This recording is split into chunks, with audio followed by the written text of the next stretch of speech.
All right, guys, we are back with another great episode of Bass Cast Radio.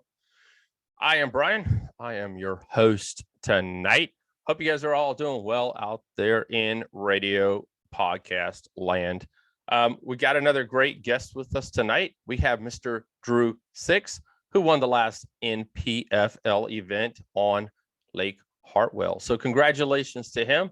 We're going to have him on really quickly here in a second. But first, don't forget, guys, this weekend is stop number 1 of the Bass Cast Tournament Series on Smith Mountain Lake, as well as our kayak series. That's right, kayak series for you guys. You know, we've had a few kayak guests on this year on the show. Yeah, I think we had Drew Benton on last week. That's right.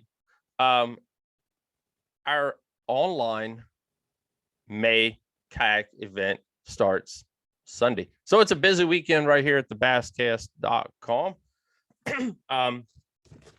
Last weekend, you guys know, we spent the whole entire weekend up on Smith Mountain Lake for the Big Bass Tour. Hope you guys all had a chance to check out all the photos, videos. I know you guys checked out the video because it's been watched like 700 times.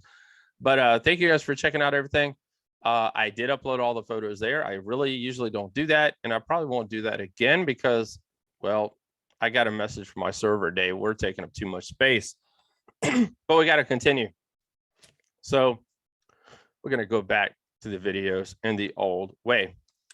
So before I bring on Drew, I have with me in my hand these little cards. I haven't done the cards in a while, and I thought tonight will be a great night to do it.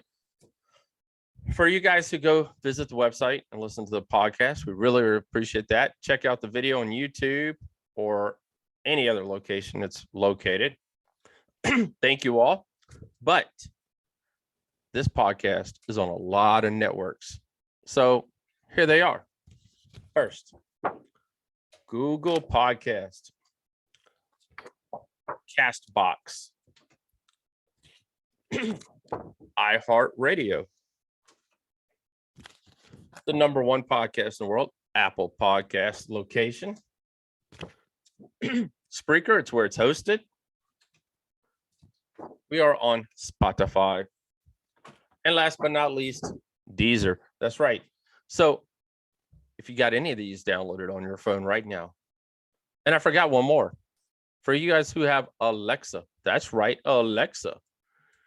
You can head on over and say, Alexa, play Bass Cast Radio. And guess what it's going to do? It's going to play the latest episode of Bass Cast Radio. So while you're working around the house, working in your shop, wherever you are, if you have a Alexa available, we are there as well. So lots of great locations for you to listen to us. Again, thank you to all of you guys that listen. Please leave some feedback. If you're on iTunes, leave us a, positive, negative, whatever it is that needs to improve. We don't care. I mean, we want your feedback so that we can improve and make it a better podcast for you, the listener. So, but thank you to everyone who listens. And guys, that's it for me. We're going to be right back with Mr. Drew Six. All right, guys, we are back with Mr. Drew Six. If you guys did not see or did not know, or you're not watching the National Professional Fishing League for some crazy unknown reason, he just won a big event up on Lake Hartwell. Congratulations for winning, brother. Hey, thanks, man. I appreciate that. Never gets old hearing that. Yeah, definitely. I mean, guys, if you didn't see my photo of me picking up that trophy that Sokup had at the Bassmaster Classic, that's one heavy ass trophy. 37 pounds. Holy cow. I mean, it took everything. I mean, I'm a lightweight, but it took everything to pick that daggone thing up. But it's pretty freaking cool to, to pick up the trophy and cash that $50,000 check. Yes, sir. All right, let's dive into it real quick. Who is Drew Six, man? For, because be honest, I didn't know who you were until you won. So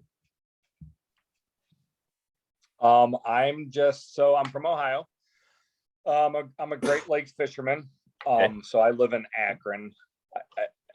Akron's your biggest city. I live outside of Akron. Right. So it's kind of funny because there's a lot of guys on the trail. You got Dale Preckney, Dan Blackert, very good friends of mine. You got Randy Kukul. You got Mark Schlarb, which I think he's out on a medical exemption. We hope he gets better soon. We are all the typical Ohio fishermen, Ohio River, crappy inland lakes. I'm talking 8-9 pounds you're cashing a check. Wow.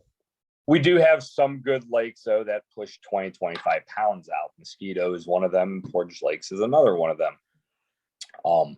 But in about, I'd say about 18 years ago, I got sick of that and started fishing the Great Lakes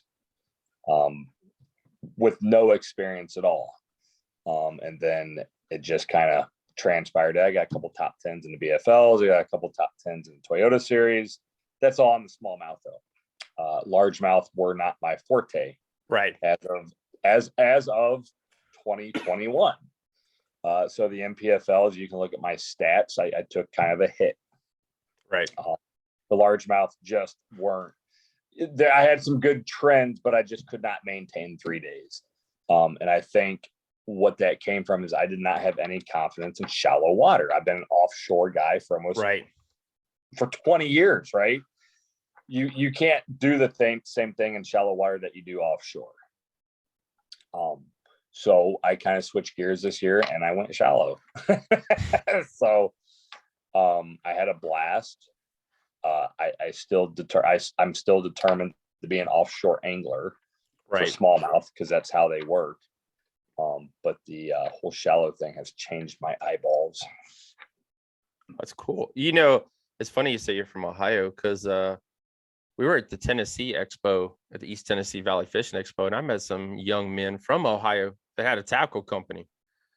And I was like, I've been doing this for 14 years and I ain't heard too many tackle making, their own goods in Ohio. And I was like, what in the world? So it's pretty freaking cool that, that it's kind of like, I guess you say they're all over and it's like that you never hear a brand in Ohio. We have a few in Ohio. I mean, you got the small guys, the marketplace, but we got like Ohio Pro Lure. Well, there's a few here. I actually owned a company called Economical Bass Baits. I was big in lead. And then when COVID came around, it started getting pretty hard with lead and hooks and stuff. Hindsight 2020, I should have kept it going, but I didn't. So I'm just a small town fling man. I own and operate a couple body shops. I'm a body guy and a painter. And I own the shops now. So that's awesome. Yeah. And congratulations on that. I mean, anybody owning your own business is pretty freaking awesome. So yeah, it's a little stressful. But it gives me the freedom to get out there and do what I want to do. Sometimes fishing can be a little stressful, but we all know that. Try running a media company and waiting on content to come in when it's a due date, and you got to wait, and you got a press release has got to go out, and you're still waiting. It's like waiting for parts. Yeah, you're waiting on parts. So I mean, yeah, which is now is probably hardest crap to find. Yeah, if you suck at it. If you're good at it, it's not. You heard it right there. Cash flow. All right, there you go. All right, so talk to us about Hartwell, man. How did practice go? First of all, let's kick off that real quick. So I'll start right off the rip. I stayed home for practice. Okay. I stayed home for Easter. I got a little 5-year-old. I got a step. I mean, we're not married, but I got a step 8 and a step 11 or a step 10. So we did a big Easter thing with the church. Did all that good stuff. That's awesome. Got on the road at 1 p.m. on Sunday, Easter Sunday, burned down through South Carolina, bebop flip-flopping around, as Fat Cat would say it. Burned 10 hours down, straight through, filled up twice. Got there. Good friend of mine, Danny Weems, who is also my travel partner. We have truck campers. We have the whole 9 yards. Ooh. Yeah, so we go pretty hard at it. We try to work together during practice. Okay. It's easier to break a lake down. Oh, yes. Not saying we're going to fish the same thing, but we share like water temperatures, clarities, the banks, the compositions, everything, right? Mm-hmm. And he mentioned that there were fish. He saw some fish on beds. So Monday morning, first day of practice. Bing. Yep. Well, I've never bed fished a day in my life. I went around on a trolling motor. I got a Ghost 36 volt Lowrance, and I literally started from one cove, and I went for 2 days during practice on the front of my boat with my arms crossed and marked waypoints. 400 of them to be exact. Holy cow. 400 waypoints. Now, those numbers could be misconstrued a little bit, because if I saw a fish, I saw a bass, I put a waypoint down. Okay. Yeah. So if I saw 1, 2, 3, it went 1, 2, 3. I had 3 waypoints. Okay. So then I started to go back. So on Tuesday, I said, okay, 400, I should be able to have 15 fish, right? Yeah. So come Tuesday afternoon, before we were cut off, I went back and really determined what fish are on beds. And what I mean by that is I looked for a pattern. Not saying I hit every waypoint, but I looked for deep cuts, deep points, whatever these fish were holding on. And what I found was they were creeks within secondary creeks. Okay. That had really deep edges on them. Because that water was still cool, because we had rain that week. So those little slice outs, or whatever you want to call them, were Yetis? still. Yeah, I don't know if they're whatever you want to call them, right? Okay. It was cool water. It was still in the 60s still. Okay. And those fish were still setting up. And I went out on day 1, 17 pounds. Day 2, 14, 13. Yeah, 14, right? 14, 13. Yep, 14, 13.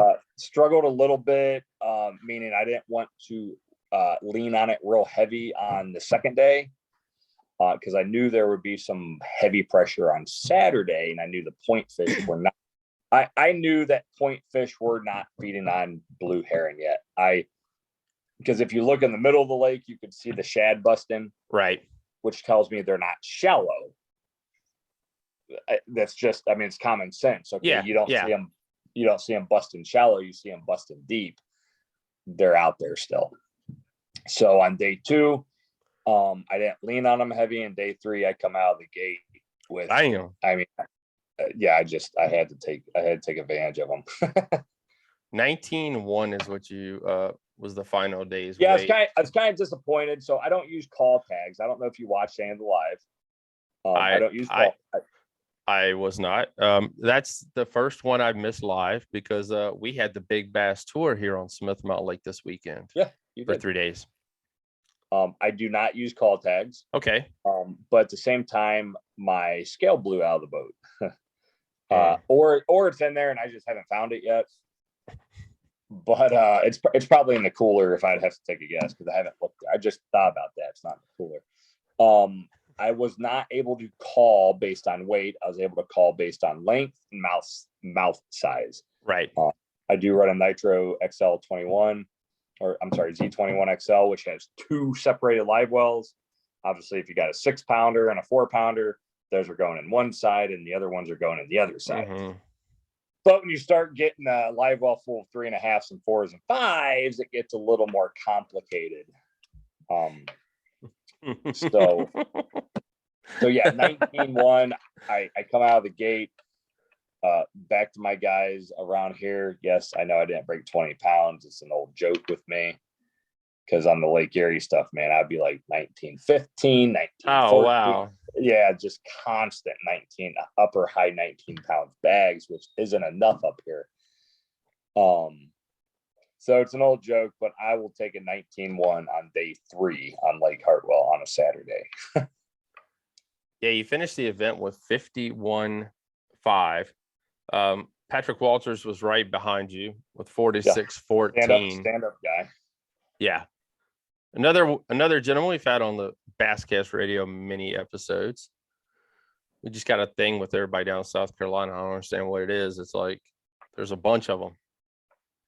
It's like they love Lake Hartwell. I mean, and what is it, like 2 other lakes around there? I don't live close, so I'm happy to keep up. I just showed up to fish. I'm happy to keep up with what we got around here, nevertheless, South Carolina. So let's talk about the baits, man. That you're so you concentrated on the beds.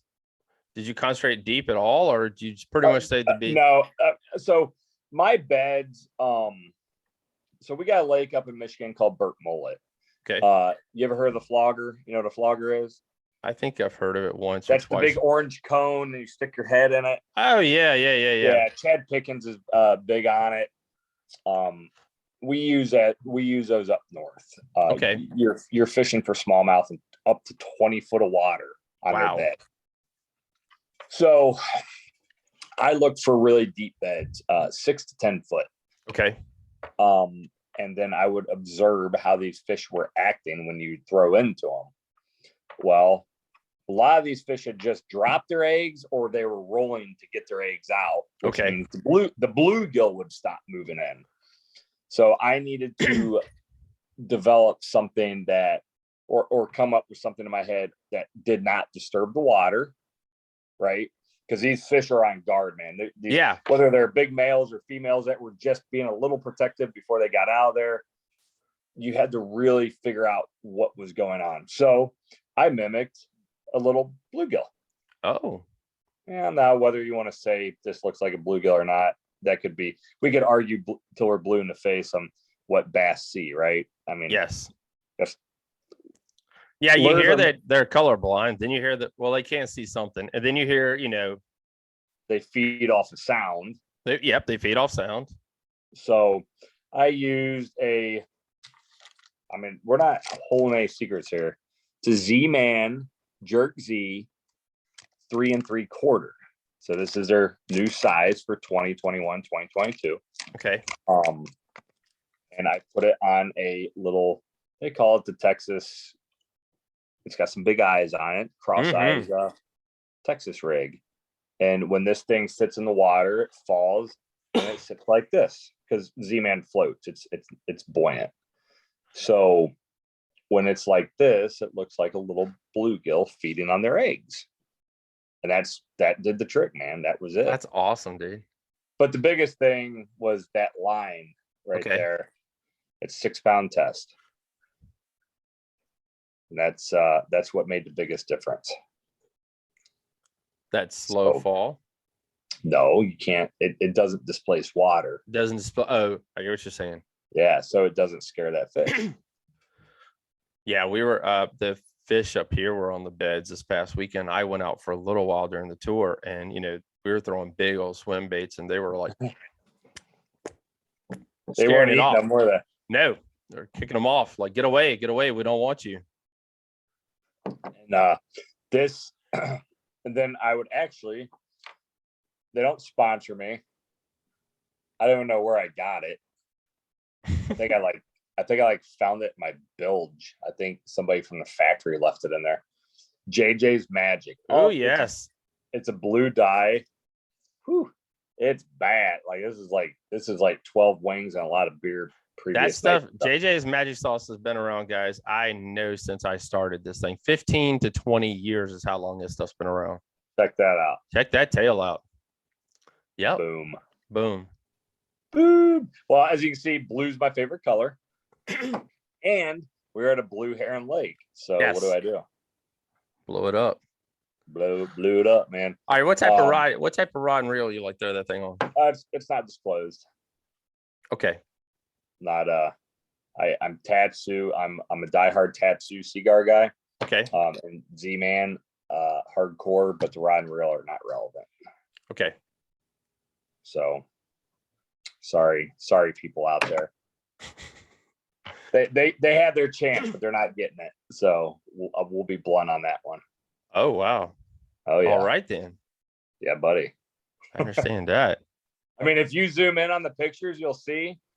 But if you also zoom in on the pictures, you'll notice that there's no writing on the rod and reel, and that was a request done by me. All right. So they originally built for you. No, they were not built for me, but there was going to be some support in that aspect for using those rods, and there was kind of like it just didn't come. It didn't come. It didn't come through. So I don't owe them anything. They don't owe me anything. So there you go. I like the rods. I'll use them, but that's just, I will tell you it was a medium light rod. All right, cool. There you go.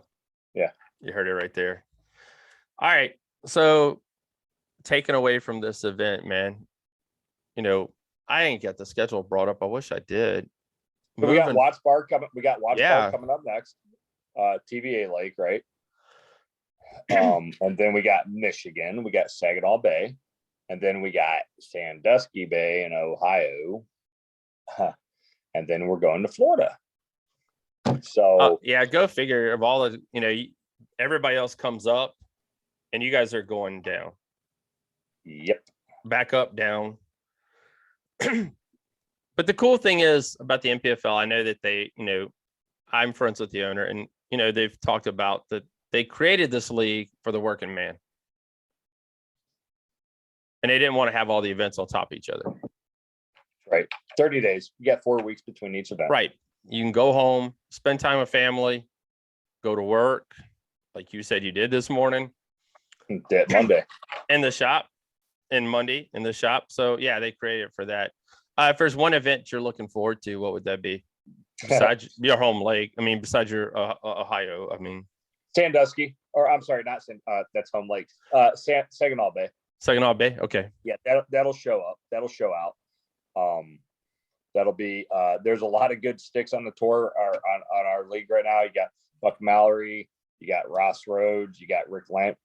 I can never say his name right. Rick Langendorfer. There we go. Okay. And then we got Angel. Angel came with us this year. All right. I don't know how to say it starts with an R. I don't know how to say his last name, but if you look him up, he's got good stats on the Great Lakes. There's a lot of guys, Dan Blacker and all them, that are really going to show up for these northern lakes. So I'm really excited. Those events get really, really exciting because weather and wind and waves, it's like the Power Rangers. But yeah, well, I've seen the photos of the boats just disappear. Then they come back up, just disappear. Okay. And cameras can do a lot, right? There you go. What I always used to say, and then I just got comfortable. But so this is is this considered your rookie season on the NPFL then, or did you fish last year? I fished last year. Okay. What do you think about the format? We're 2 years in. I love the format. Let's think. Would you ever think, you can be opinionated here. I know. I'm self-proclaimed, right? Great Lakes Yurt Company is my biggest supporter. They're looking at transparency out of me. So let's ask you questions. Yeah. Would you rather see it get cut down to 25 on Sunday and you have more body of water that's available to Drew? So when it comes to that, I dropped you. I'm sorry. So very good. That's a tough question, because if you're in that top 30, you have a chance of hurry up and jumping up to the top. If you look at Abstats, I think there's a website out there. That guy gives you all the possibilities. I think if a guy's having a bad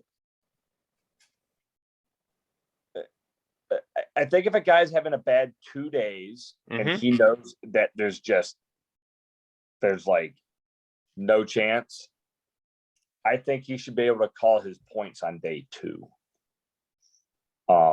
Okay. Meaning he should be, obviously none of us are here to have to fish, right? But I also know, and I had events like this last year, man. I just completely sucked it up for 3 days. Yeah. And on day 3, look at Texarkana, I drop a 17-pound bag on day 3 because I finally figure what's going on here. Do I think there should be a cut line? No, I don't. Okay. But if anglers want to go home, go home. That's dang. There you go. Well, and the reason I say that is because when the guys aren't, and I'm not pointing anybody out, I'm not telling anybody, but if they say, well, why do I got to fish day 3? Well, you don't have to. Right. You don't have to. You don't have to day 3. Especially now, he's going to go out there and run $50 to $100 worth of gas in a day, zipping and zapping. and he's 50 pounds out, or he's, some crazy freaking number that there's no way, that he would even catch up. Then you don't need to go, man. Like, I didn't know if there's anything in the rules regarding that said it's mandatory you fish all 3 days once you sign up for that event. Well, you would just take a 0, right? Right, that's true. That's the way that works. But I'm really, I really don't, I feel for some guys. You're like, well, that kind of stinks for the day 3 guy. It's like, well, then don't fish. But as far as, should we cut it down 25? Nah. No. It makes it that more interesting. What was your biggest takeaway from this event, man? What did you learn from this event that you will build it? I can catch fish in shallow water. There you go. And if you can see the fish, you can catch the fish too. That's funny. And I used to be, I used to be so like diehard, like, oh, I can see the fish, I'm not gonna catch them. But look, check it out. Shallow water right there. My mom made this for me. That's awesome. Look at that. That's so cool. Yeah, they're everywhere in my house, so they're not just like right here. They're everywhere.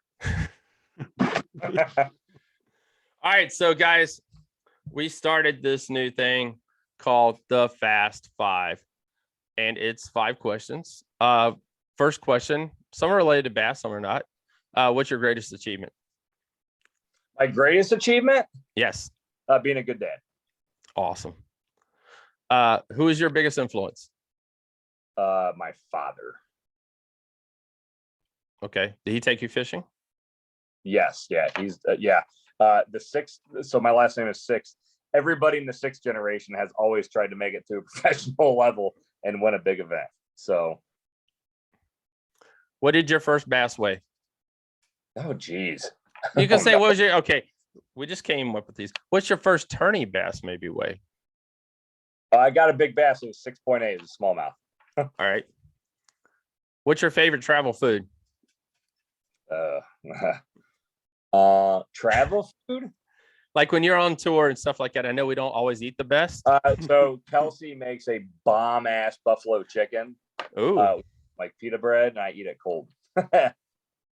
Oh, I can't do that. No, I can't do cold food. I don't care. It could be a crisis, and I just be like, I'll have to start a fire somewhere. All right, but the final question: what's the one event you wish you could take back? That you were in there and said, I know I can win this thing, and you confident, and you just bombed. You know what?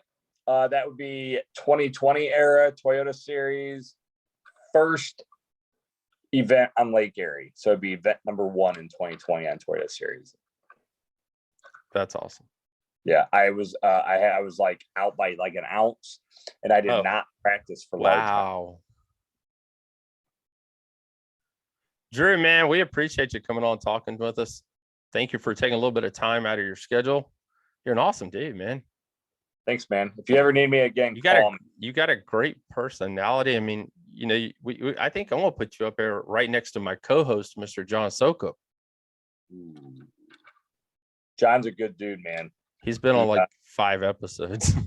Yeah, he reached out to me after the tournament and talked to me for a little bit. So I really appreciate that.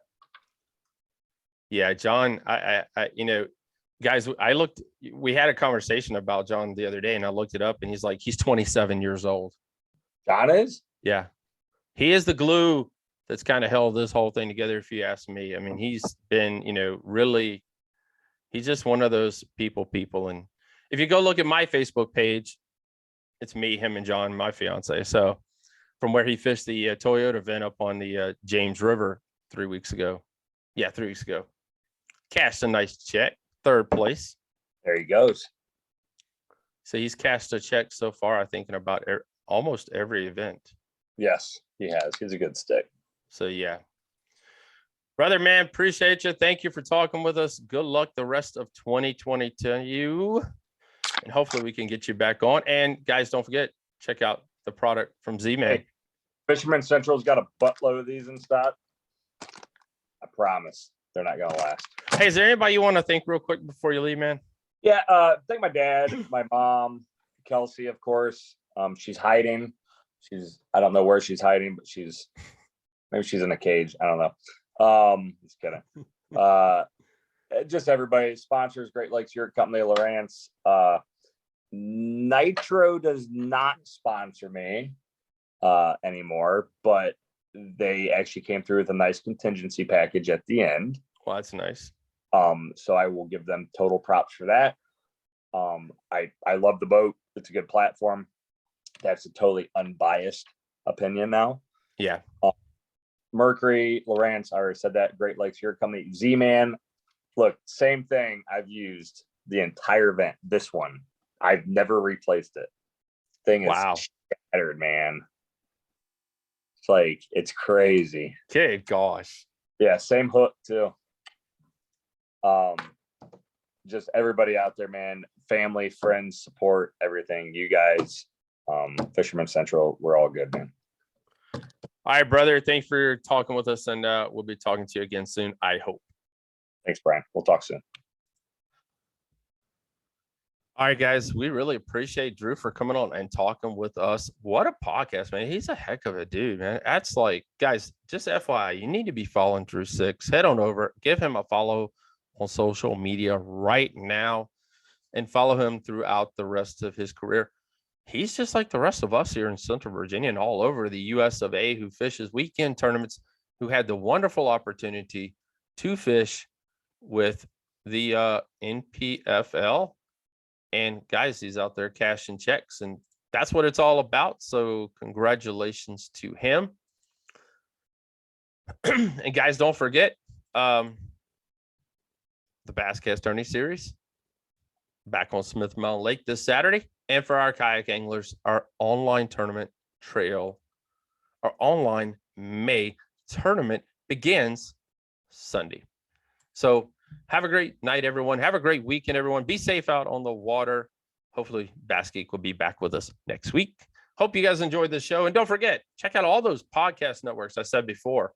And make sure you head on over and give us a follow and give us some feedback, a like, whatever you guys would like to do, a comment, because that helps the podcast grow. And we appreciate you guys. Have a great night, everybody. We'll talk to you later. Bye.